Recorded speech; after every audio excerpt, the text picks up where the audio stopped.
અંકલેશ્વર શહેરમાં છેલ્લા ઘણા વર્ષોથી સતત સામાજિક અને સેવાકીય પ્રવૃત્તિઓ સાથે સંકળાયેલ ગુંજ સોશિયલ ગ્રુપ દ્વારા આ વર્ષે પણ સમૂહ લગ્ન મહોત્સવનું આયોજન કરવામાં આવ્યું હતું।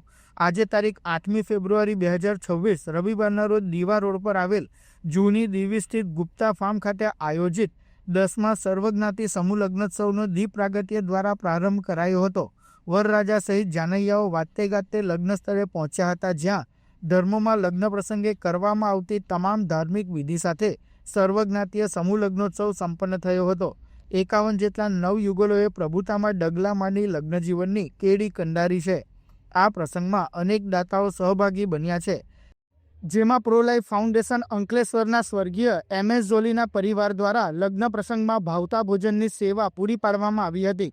આ શુભ અવસર નિમિત્તે પ્રો લાઈફ ફાઉન્ડેશનના ટ્રસ્ટી યોગેશ પારીકનો ગુંજ સોશિયલ ગ્રુપના પ્રમુખ સુધીર ગુપ્તા અને ગણેશ અગ્રવાલ દ્વારા શાલ ઓઢાડી અને સન્માનપત્ર આપીને સન્માનિત કરવામાં આવ્યા હતા।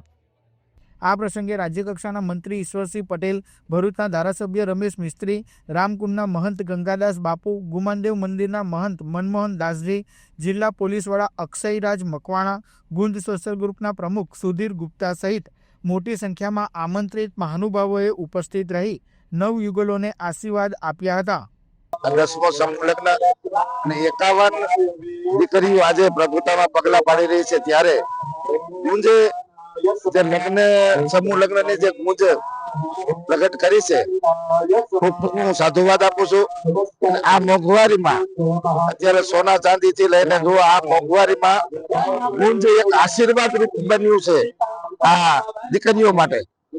તો હું ભગવાનને પ્રાર્થના કરું છું કે ગુંજ દિન પ્રતિદિન આવા કાર્યક્રમો કરતા રહે, સમાજ હિતના કાર્યક્રમો કરે અને ગરીબમાં ગરીબ જે લોકો જે આમાં જોડાયા છે, ભગવાનને હું પ્રાર્થના કરું કે આ નવયુગલ પ્રભુતામાં પગલા પાડી રહ્યા છે, ત્યારે ભગવાન એને ખૂબ ગતિ પ્રગતિ કરાવે, ખૂબ શક્તિ આપે અને એનું દાંપત્ય જીવન સુખમય નીવડે એવી શુભકામના। જય સિયારામ, ભારત માતા કી જય। દર વર્ષની જેમ આ વર્ષે પણ ગુંજ સોશિયલ ગ્રુપ દ્વારા સમૂહ લગ્નનું આયોજન કરવામાં આવ્યું છે। આ સમૂહ લગ્ન 10મો સમૂહ લગ્ન છે।